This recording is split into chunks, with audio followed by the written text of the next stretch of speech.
بسم الله الرحمن الرحيم. قال شيخ الإسلام محمد بن عبد الوهاب رحمه الله تعالى في باب من حقق التوحيد دخل الجنة بغير حساب، وقول الله تعالى إن إبراهيم كان أمة قانتا لله حنيفا ولم يك من المشركين، وقال والذين هم بربهم لا يشركون. الحمد لله رب العالمين والعاقبة للمتقين ولا عدوان إلا على الظالمين، والصلاة والسلام على أشرف الأنبياء والمرسلين نبينا محمد وعلى آله وصحبه ومن اقتدى بهديه واستنى بسنته وسار على نهجه إلى يوم الدين. أما بعد،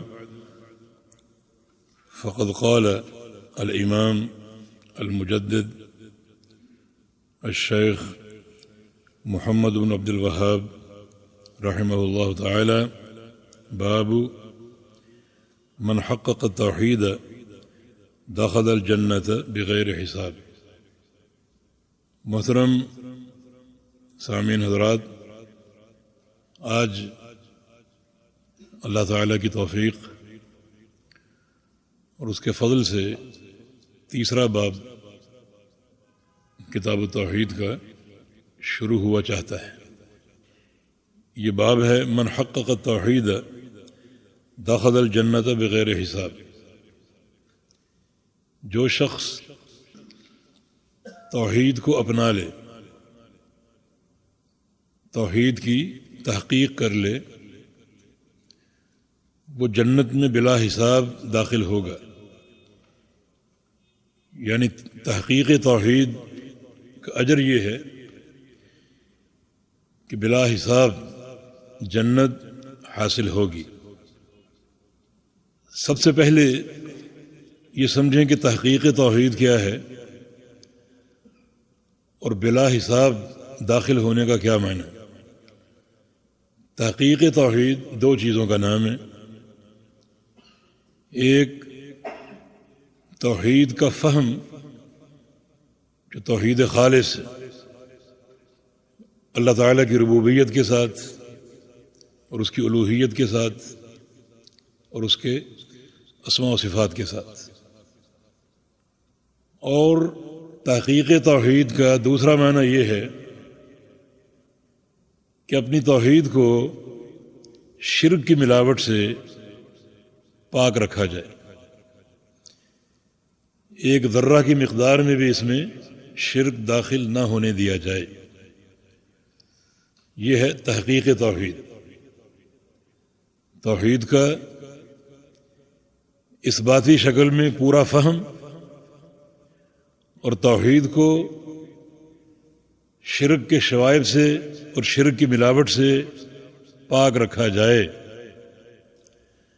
جو شخص اس میں کامیاب ہو گیا، یعنی تحقیق توحید میں اس کی توحید خالص ہو گئی اور ہر قسم کے شرک سے بچا رہا اور اپنی توحید کو بچائے رکھا، تو اسے یہ شرف حاصل ہوگا کہ جنت میں بلا حساب داخل ہوگا. یہ خالص توحید کی شرط کہاں سے لی ہے؟ کتاب و سنت سے. وما امروا الا ليعبدوا الله مخلصین له الدین. یہاں سارے انبیاء کے دین کا ذکر ہے. سورۃ البینہ کی آیت ہے اور یہاں سارے انبیاء کے دین کا ذکر ہے.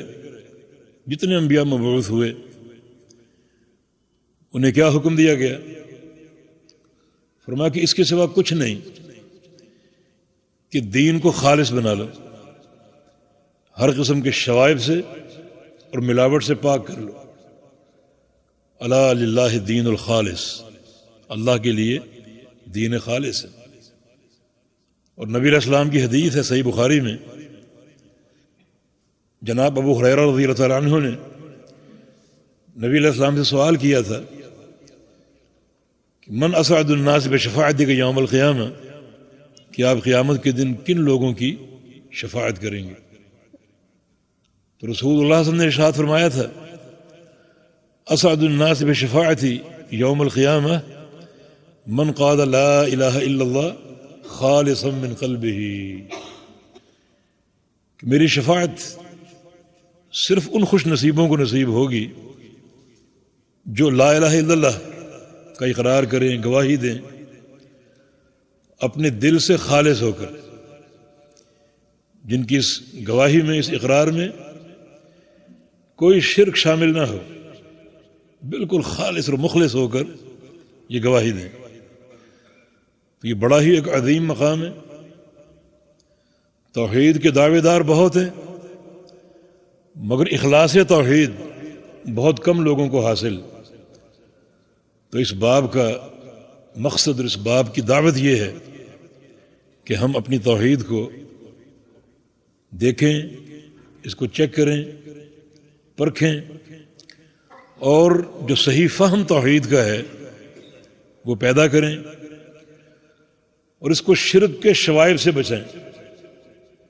دوسری چیز یہ کہ اس تحقیق توحید پر جنت کا داخلہ ملے گا بلا حساب، کا حساب نہیں ہوگا، حساب تو سب کا ہوگا۔ اللہ پاک کا فرمان ہے فَلَنَسْأَلَنَّ الَّذِينَ أُرْسِلَ إِلَيْهِمْ وَلَنَسْأَلَنَّ الْمُرْسَلِينَ، ہم قیامت کے دن پوچھیں گے ان تمام لوگوں سے جن کی طرف ہم نے رسولوں کو بھیجا، اور رسولوں سے بھی پوچھیں گے، انبیاء سے بھی سوال کریں گے۔ اور صحیح بخاری کی حدیث کے الفاظ ہیں ما منکم من احد الا وسيكلمه ربه وليس بينه وبينه ترجمان، تم سب سے تمہارے پروردگار نے روز قیامت باتیں کرنی ہیں، تم سب سے، اور باتیں بھی اس طرح کرنی ہے کہ اللہ تعالی اور بندے کے درمیان کوئی ترجمان نہیں ہوگا، اس طرح باتیں ہوں گی بالکل براہ راست۔ اس کا معنی سوال تو سب سے ہوگا۔ تو یہ کیا ہے کہ بلا حساب جنت میں داخل ہوگا۔ اصل میں قیامت کے دن حساب کی دو صورتیں، دو طرح کا حساب ہوگا۔ یہ بحث ام المومنین سید عائشہ صدیقہ رضی اللہ تعالی عنہ کی روایت میں موجود ہے، انہوں نے پیغمبر علیہ السلام سے سنا یہ دعا کرتے ہوئے اللہم حاسبنی حسابا یسیرا، کہ یا اللہ میرا حساب آسان کر دے۔ تو انہوں نے پوچھا کہ یا رسول اللہ صلی اللہ علیہ وسلم یہ آسان حساب کیا ہے؟ کہ حساب مشکل بھی ہوگا، اگر حساب ہے تو آسان کیا ہے؟ تو نبی علیہ السلام نے ارشاد فرمایا کہ انما ذالک العرض ومن نوقش فقد عذب، کہ عائشہ یہ عرض ہے، آسان حساب عرض ہے، اور مشکل حساب مناقشہ ہے۔ عرض یہ ہے کہ اللہ تعالیٰ بندے کو بلائے گا اور بلا کر اس پر اس کے گناہ پیش کرے گا، ان گناہوں کا اقرار لے گا، تو نے فلاں گناہ کیا، فلاں گناہ کیا، بندہ اقرار کرے گا۔ بالآخر اللہ تعالیٰ سارے گناہ پیش کر کے اسے معاف کر دے گا۔ جب تک عرض ہے، حساب بصورت عرض ہے، اس وقت تک آسان ہے۔ لیکن وہ من نوقش، جس سے مناقشہ ہو گیا، اللہ نے یوں پوچھا کہ تو نے یہ گناہ کیوں کیا تھا، فقط عذب، وہ انسان مارا گیا، وہ یقیناً مبتلا عذاب ہوگا۔ اللہ تعالیٰ کے کیوں کا جواب دینے کی کسی میں طاقت نہیں، یہ مشکل حساب۔ اللہ تعالیٰ ہمیں اس سے محفوظ رکھے۔ اللہ تعالیٰ نے کیوں پوچھ لیا تو وہ انسان مشکل میں پڑ جائے گا، اس کا کوئی جواب نہیں۔ وہ نبی علیہ السلام کی حدیث ہے کہ ایک شخص اپنے گناہوں کے بوجھ تلے آئے گا، بڑا پریشان حال۔ اللہ تعالیٰ فرشتوں سے کہے گا کہ اعرضوا علیہ صغار ذنوبہ وارفعوا عنہ کبارہا، کہ یہ بندہ جو آ رہا ہے اس کے صرف چھوٹے گناہ پیش کرنا، بڑے گناہ اس کے اٹھا دو، وہ پیش نہ کرنا۔ دیکھیں اللہ تعالیٰ بندے کے لیے کیسی تدبیریں فرماتا ہے۔ اللہ کے بندو اللہ تعالیٰ کے ساتھ جڑ جاؤ، حقیقی تعلق جوڑ لو، سچی صلح کر لو، سچی توبہ کر لو۔ کیسی تدبیریں ہو رہی کہ یہ بندہ جو آ رہا ہے اس کے چھوٹے گناہ پیش کرنا، بڑے نہیں۔ بندہ پہنچ گیا خوف کے مارے اور چھوٹے گناہ شروع ہو گئے۔ حدیث میں آتا ہے کہ اپنے چھوٹے گناہوں کا اقرار کرے گا، چھوٹے گناہوں کا اقرار کرے گا، وہ یشفق من کبارہ، اور بڑے گناہوں کی ہیبت بڑھتی جائے گی کہ چھوٹے گناہ جن کو میں بھول چکا تھا وہ اتنی تفصیل سے پیش ہو رہے ہیں، اتنی دقت اور باریک بینی سے پیش ہو رہے ہیں، تو جب بڑے گناہ شروع ہوں گے تو کیا بنے گا میرا؟ اس کا خوف اور بڑھ رہا ہے۔ جب چھوٹے گناہ ختم ہو جائیں گے تو اللہ تعالیٰ فرمائے گا کہ میرے بندے یہ تیرے چھوٹے گناہ سب کا اقرار کرتا ہے؟ یا اللہ اقرار کرتا ہوں۔ اللہ تعالیٰ فرشتوں سے کہے گا اجعلوها حسنات، ان تمام گناہوں کو نیکیاں بنا دو، نیکیاں بنا دو۔ نبی علیہ السلام فرماتے ہیں کہ بندہ جو خوف سے کانپ رہا تھا اچانک اس میں ایک جرت آ جائے گی اور کہے گا یا اللہ میں نے اور بھی بہت سے گناہ کیے ہوئے تھے، وہ کہاں ہیں؟ ابو ذر غفاری اس کے راوی ہیں اس حدیث کے، فرماتے ہیں کہ نبی علیہ السلام یہ جملہ فرما کر کھلکھلا کے ہنس پڑے اور ہم نے آپ کی داڑھیں دیکھ لی۔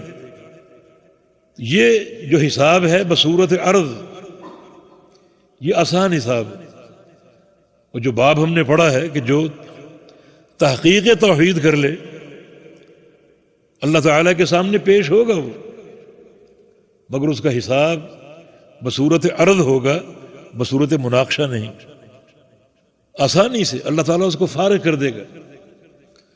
یہ توحید کی فضیلت اور توحید کا درجہ اور توحید کی عظمت ہے، جس میں یہ دعوت ہے کہ ہم اپنی توحید کو پرکھتے رہیں اور اس کو چیک کرتے رہیں اور شرک کی آمیزش سے اسے بچاتے رہیں۔ الشرک اخفی من دبیب النمل، کیونکہ شرک کی آہٹ چونٹی کی آہٹ سے بھی مخفی ہے۔ چونٹی چلتی ہے اس کی آواز کوئی نہیں سنتا، اس کی آواز سننا ممکن ہے، لیکن بعض اوقات شرک کا حملہ انسان پر ایسا ہوتا ہے کہ انسان کو محسوس ہی نہیں ہوتا۔ اور پھر یہ بات آپ کو معلوم ہے کہ ان الشیطان یجری من الانسان مجرى دمہ، کہ شیطان جو ہمارا دشمن ہے وہ انسان کے اندر، انسان کے خون کے ساتھ ساتھ گردش کر رہے ہیں۔ جہاں تک خون جاتا ہے وہاں تک شیطان کی رسائی ہے۔ وہ اندر کیا کچھ نہ کرتا ہوگا، کیسے کیسے وار کرتا ہوگا، اور ہم اپنے عمل کی ظاہری سجاوٹ میں مشغول رہتے ہیں اور اندرونی معاملہ ہم فراموش کر دیتے ہیں۔ بالکل فراموش نہ کریں، اس کو نگاہوں میں رکھو۔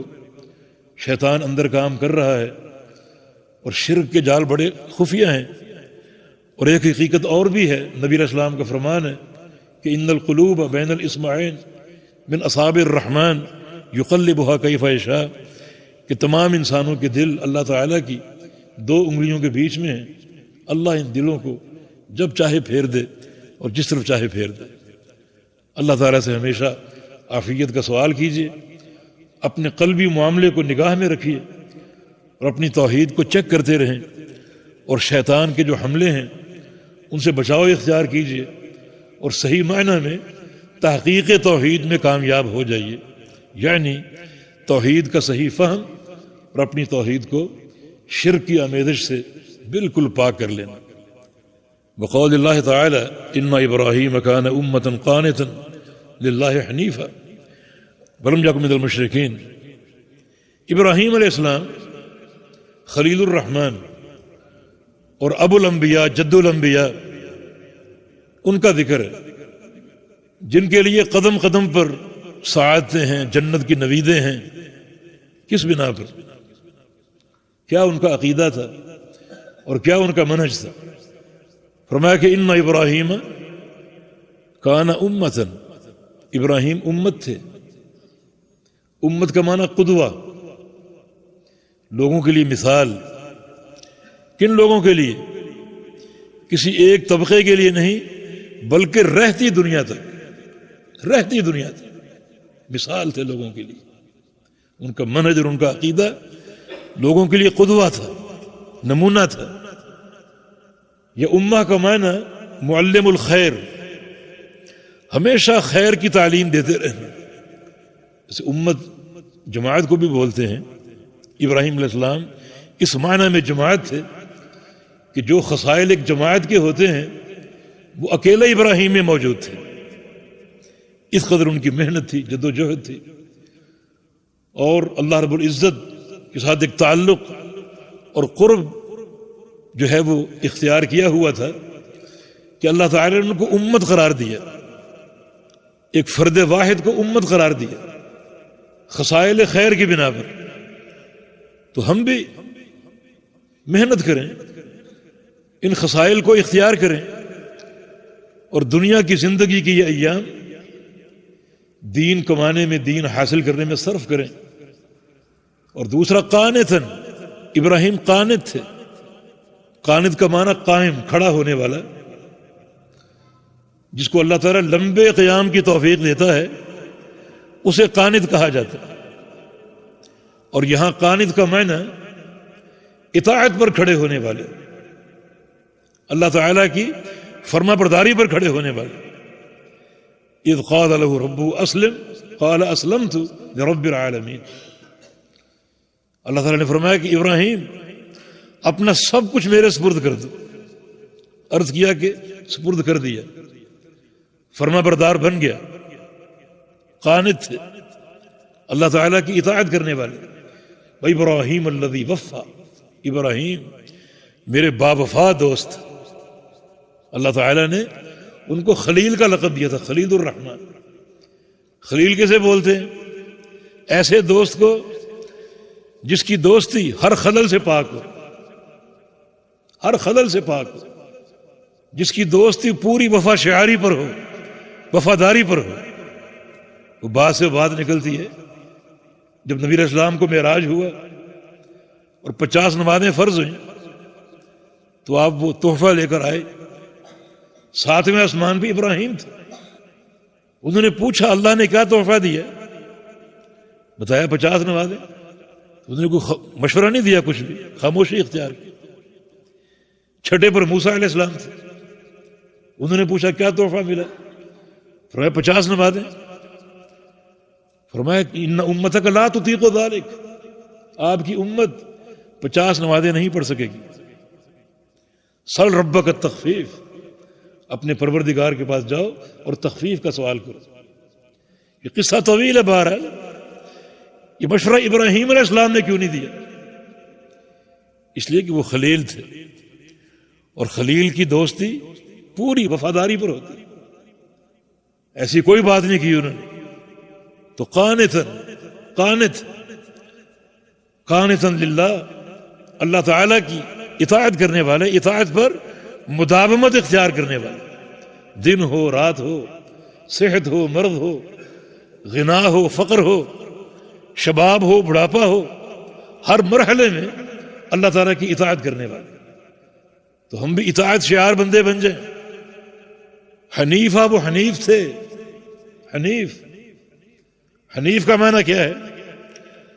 ہر چیز سے کٹ کر، ہر دین سے کٹ کر اللہ تعالیٰ کی طرف مائل، حنیفیت۔ نبی علیہ السلام کی حدیث ہے بعثت بالحنیفیہ، مجھے حنیفیت کے ساتھ بھیجا گیا ہے۔ یعنی حنیفیت کا وصف ہم میں بھی ہونا چاہیے۔ ابراہیم حنیف تھے، اور حنیف کا معنی کیا ہے؟ ہر چیز سے کٹ جائیں۔ دنیا میں مختلف مذاہب ہیں، مختلف تحریکیں ہیں، مختلف افکار ہیں۔ کچھ لوگوں کو بڑا شوق ہوتا ہے کہ سب کی سنو، تماش بین ہوتے ہیں کچھ لوگ۔ نہیں، اپنے دین کی فکر کرو اور یہ وصف حنیفیت پیدا کرو اپنے اندر۔ سارے دینوں کو چھوڑ دو، اللہ کے دین کو اختیار کر لو اور توحید کے ساتھ تمسک اختیار کر لو. یہ وصف ابراہیم علیہ السلام کا ہے، اور نبی علیہ السلام کی بعثت بھی اسی حنیفیت پر ہوئی. ہمارا دین دین حنیف ہے، اور حنیف وہ شخص ہے جو ہر چیز سے کٹ کر اللہ تعالیٰ کی طرف مائل ہو، اللہ تعالیٰ کے دین کی طرف مائل ہو. تو یہ اوصاف ابراہیم علیہ السلام کے. اور فرمایا کہ ولم یکن من المشرکین، مشرکین میں سے نہیں تھے وہ. ان کے ساتھ بیٹھنا اٹھنا، ان سے دوستی محبت ہرگز نہیں، ان سے بری تھے. انا براء منکم ومما تعبدون من دون اللہ، ان کا اعلان تھا ہم تم سے بری ہیں، تم سے ناراض ہیں، ہمارا تم سے کوئی تعلق نہیں، اور جن جن کو تم اللہ کے سوا پوجتے ہو ان سے بھی نہیں. ہمارے تمہارے درمیان ہمیشہ کی عداوت ہے، ہمیشہ کا بغض ہے، یہ کبھی ختم نہیں ہوگا جب تک تم شرک پر قائم. حتی تؤمنوا باللہ وحدہ، حتیٰ کہ تم سب چھوڑ کر ایک اللہ پر ایمان لے آؤ، اس کی توحید کو مان لو، پھر تم ہمارے ہم تمہارے. پھر یہ محبت بڑی مثالی قائم ہوگی، جڑ جائے گی، یہ تعلق قائم ہو جائے گا. لیکن جب تک تم شرک پر قائم ہو ہمارا تم سے کوئی تعلق اور کوئی واسطہ نہیں. ہمارا یہ عقیدہ ہے. اہل شرک سے ہمارا کیا برتاؤ ہے؟ رسول کریم صلی اللہ علیہ وسلم نے اس محبت اور ترک محبت کو ایمان کا سب سے مضبوط کنڈا قرار دیا. اوثق علی الایمان الموالات فی اللہ والمعادات فی اللہ. ایمان کا سب سے مضبوط کنڈا یہ ہے کہ کسی سے محبت ہو تو اللہ کے لیے اور اس کے دین کے لیے، اور عداوت ہو تو وہ بھی اللہ اور اس کے دین کے لیے. من احب للہ وابغض للہ واعطى للہ ومنع للہ فقد استکمل الایمان. جو شخص اللہ کے لیے محبت کرے اور اللہ کے لیے عداوت رکھے، اللہ کے لیے مال خرچ کرے، اللہ کے لیے روک لے، اس کا ایمان مکمل ہے، اس کا ایمان پورا ہے.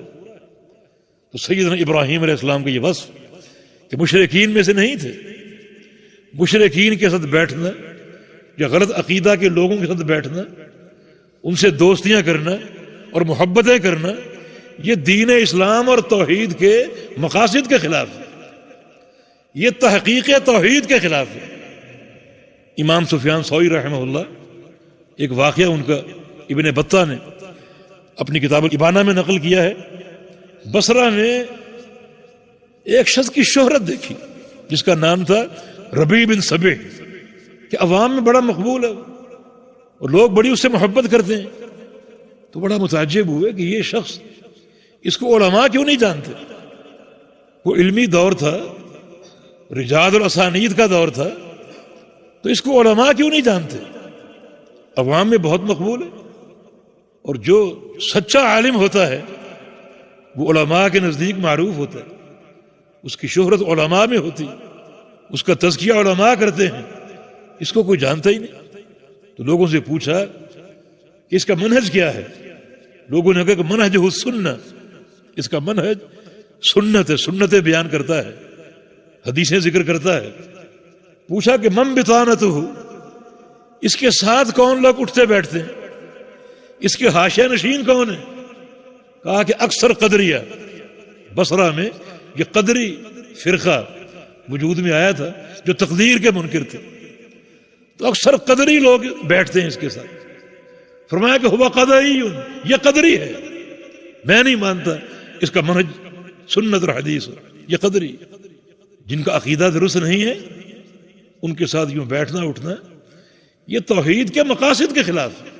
ایوب سختیانی رحمہ اللہ بڑے محدث ہیں، ان کے دور میں ایک شخص کا انتقال ہوا، تو اس کے بیٹوں نے ان سے عرض کیا کہ ہمارے والد کو آپ غسل دیجیے. کہا کہ ٹھیک ہے، نیک کام ہے، چل پڑے. اس کمرے میں پہنچا دیے گئے جہاں میت رکھی ہوئی تھی. گئے اور پردہ ہٹایا اور چہرہ ڈھک کے باہر آ گئے اور کہا کہ میں غسل نہیں دے سکتا. پوچھا گیا کیوں؟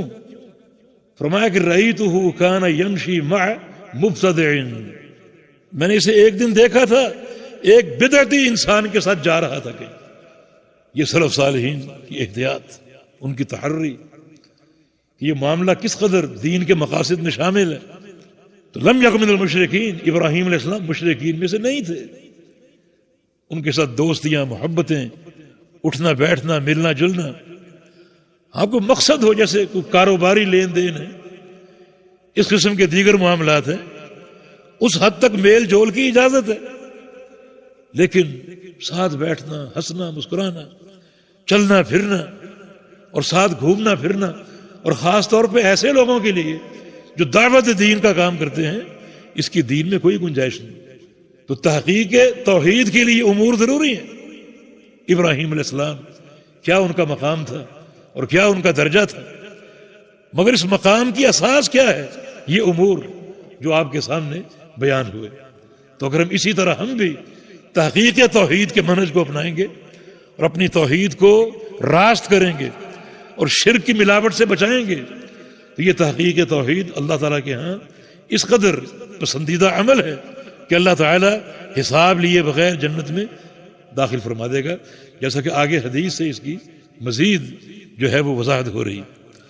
دوسری آیت کریمہ والذین هم بربهم لا یشرکون، یہاں ان لوگوں کا ذکر ہے جو سابقین الی الجنت، جن کو جنت کا داخلہ سبقت کے ساتھ ملے گا. بس سابقون سابقون ہے نا، 3 گروہوں کا ذکر ہے، ان میں سے ایک سابقین ہے جو سبقت کے ساتھ جنت میں داخل ہوں. وہ نبی علیہ السلام کی حدیث ہے کہ میری امت کا پہلا زمرہ جو جنت میں داخل ہوگا، ان کے چہرے روشن ہوں گے چاند کی طرح، 14ویں کے چاند کی طرح وہ داخل ہوگا. اور ان کا منہج کیا ہوگا؟ قلوبہم علی قلب رجل واحد، ان سب کے دل ایک شخص کے دل کی مانند ہوں گے. غور کیجئے، وہ لوگ لاکھوں بھی ہو سکتے ہیں، کروڑوں بھی ہو سکتے ہیں، مگر ان کا تمیز یہ ہے کہ ان کے دل شخص واحد کے دل کی مانند ہوں گے. یہ عقیدے کی وحدت ہے. مبارک ہو آپ کو کہ آپ کا عقیدہ ایک ہی ہے، مشرق میں ہو، مغرب میں ہو، شمال میں ہو، جنوب میں ہو، ایک ہی عقیدے پر قائم ہے. اور جو دوسرے اہل الرائے اور مختلف طبقات ہیں، ان کے عقیدوں میں بڑا اختلاف ہے. لا اختلاف بینہم، یہ صحیح بخاری کے الفاظ کہ ان میں کوئی اختلاف نہیں ہوگا، ایک ہی عقیدہ، ایک ہی منہج. یہ ان لوگوں کے لیے ایک بڑی نوید مسرت بشارت ہے جن کو اللہ تعالی نے سچا اور صحیح عقیدہ اپنانے کی توفیق دے دی. میں ایک بات بڑی بصیرت سے کہوں گا اور شرح صدر سے کہوں گا کہ عقیدے کے 2 مرحلے تھے. ایک مرحلہ سید عثمان غنی رضی اللہ عنہ کی شہادت سے پہلے، نبی علیہ السلام کا دور، صحابہ کا دور، اس وقت عقیدے ہر قسم کی آمیزش سے پاک تھے. شہادت عثمان کے بعد بہت سی گمراہ تحریکیں جنم لی، گمراہ فرقے پیدا ہوئے، قدریہ ہیں، معتزلہ ہیں اور جبریہ ہیں، اور پھر روافض ہیں، خوارج ہیں، آگے چل کے جہمیہ، مشبہہ، پھر اشاعرہ، ماتریدیہ. ان تمام کے عقائد جو ہیں وہ علم کلام کی آمیزش سے بچ نہیں سکے تھے. سب میں علم کلام شامل ہو گیا اور داخل ہو گیا. علم کلام کیا ہے؟ مدرسہ عقل کو وحی پر مقدم کرنا، عقل کو وحی پر مقدم کرنا. اب ان سب کے عقیدے آپ اٹھا کر دیکھیں، سب میں عقلی امور کو ترجیح ہے اللہ کی وحی پر. اور شہادت عثمان سے قبل یہ فلسفہ اور یہ منطق اور یہ علم کلام قطعاً داخل نہیں ہوا تھا. عقیدے خالص تھے وحی الہی کے مطابق. جو عقیدہ آپ پڑھ رہے ہیں یہ عقیدہ شہادت عثمان غنی سے پہلے کا، اس میں کوئی آمیزش نہیں، علم کلام کی، فلسفے کی، وحی الہی کے مطابق ہے، کتاب و سنت کے مطابق ہے. اور یہ عقیدہ جو ہے، اس عقیدے کا تمیز یہ ہے کہ اس عقیدے کے حاملین میں قلبی طور پر کوئی اختلاف نہیں، اعتقادی مسائل میں کوئی اختلاف نہیں. تو اس پر محنت کیجیے. یہ اللہ کا نور ہے جو تقسیم ہو رہا ہے، اس پر محنت کیجیے، اس میں استحکام پیدا کیجیے. تو یہ جو سابقین الجنہ ہے، والذین هم بربهم لا یشرکون، وہ جنت میں سابقین کیوں ہوں گے؟ کیا ان کا وصف ہے؟ یہاں پر 3 آیات ہیں. ایک یہ کہ ان الذین هم من خشیت ربهم مشفقون، اپنے پروردگار کی خشیت سے ڈرتے ہیں وہ، ان کے دل اپنے رب کی خشیت سے لبریز ہیں، بھرے پڑے ہیں اللہ کی خشیت. یہ ایک ان کا وصف ہے. اور دوسرا یہ کہ والذین هم بآیات ربهم یؤمنون، اپنے رب کی آیتوں پر ایمان لاتے ہیں. کہ پروردگار کی آیتوں پر ایمان لانے والے کون ہیں؟ فرمایا کہ الذین یتبعون الرسول النبی، صحیح معنی میں اللہ تعالیٰ کی آیتوں پر ایمان لانے والے وہ ہیں جو اللہ کے پیغمبر کی اتباع کرتے ہیں، جو فہم قرآن حاصل کرتے ہیں نبی علیہ السلام کی سنتوں اور نبی علیہ السلام کے فرامین سے. ایک ایسا مبارک علم، اللہ کی وحی کے علاوہ نام ہی نہیں، کتاب و سنت کے علاوہ نام ہی نہیں. یہ 2 ان کے اوصاف. اور تیسرا وصف یہ ہے کہ والذین ہم بربہم لا یشرکون، کہ وہ لوگ اپنے پروردگار کے ساتھ شرک نہیں کرتے. ان کی توحید شرک کی ملاوٹ سے پاک ہے، ان کا دین خالص ہے، ان کا عقیدہ خالص ہے. اور یہ شرک اور پھر یہ علم کلام کی موشگافیاں، بڑی نجاست ہے اس میں. امام شافعی کا قول مجھے یاد آیا، فرماتے ہیں کہ لَأَن يَبْتَلِيَ اللَّهُ عَبْدًا بِكُلِّ مَا نَهَى اللَّهُ عَنْهُ خَيْرٌ لَهُ مِنْ أَن يَسْمَعَ مِنْ أَحْدِ الْكَلَامِ. یہ بھی قول کتاب الابانہ ابن بطہ کی. کسی بندے کو اللہ تعالیٰ ہر برائی میں ڈال دے سوائے شرک کے، یہ اس کے لیے بہتر ہے کہ وہ علم کلام کی باتیں سنیں. ساری برائیاں بہتر ہیں، قابل قبول ہے کہ وہ علم کلام کی باتیں سنیں. تو اس سے کیا ہے؟ اپنے اندر عقیدے کی غیرت لائیے اور یہ توحید خالص اس پر قائم ہو جائے. اور یہ نہیں کہ ہر ایرا غیرہ اس کی باتیں سنیں. ابھی یہ منہج ہمارے سامنے واضح ہوا کہ ایسے علماء جن کی معرفت عند العلماء ہو اور جن کی سند نبی علیہ السلام تک پہنچتی ہو. یہ سند ایک نور ہے، سند کی ایک برکت ہے. سینوں سے یہ نور منتقل ہوتا ہے سینوں تک. اور پھر یہ علماء اپنے مشائخ کی نگرانی میں کام کرتے ہیں اور یوں علم نافع کا سلسلہ جاری اور قائم. تو ان اوصاف کی بنا پر یہ لوگ جنت کی طرف سابقین ہیں، جنت میں پہلے داخل کر دیے جائیں. یقیناً یہ اوصاف بڑے مبارک ہیں جو ان 2 آیات میں جمع کیے گئے. تو ہم بھی ان پر محنت کریں اور ان کو کمائیں اور حاصل کریں تاکہ یہ شرف ہمیں بھی حاصل ہو سکے کہ جو تحقیق توحید میں کامیاب ہو گیا وہ جنت میں بلا حساب داخل ہو جائے گا.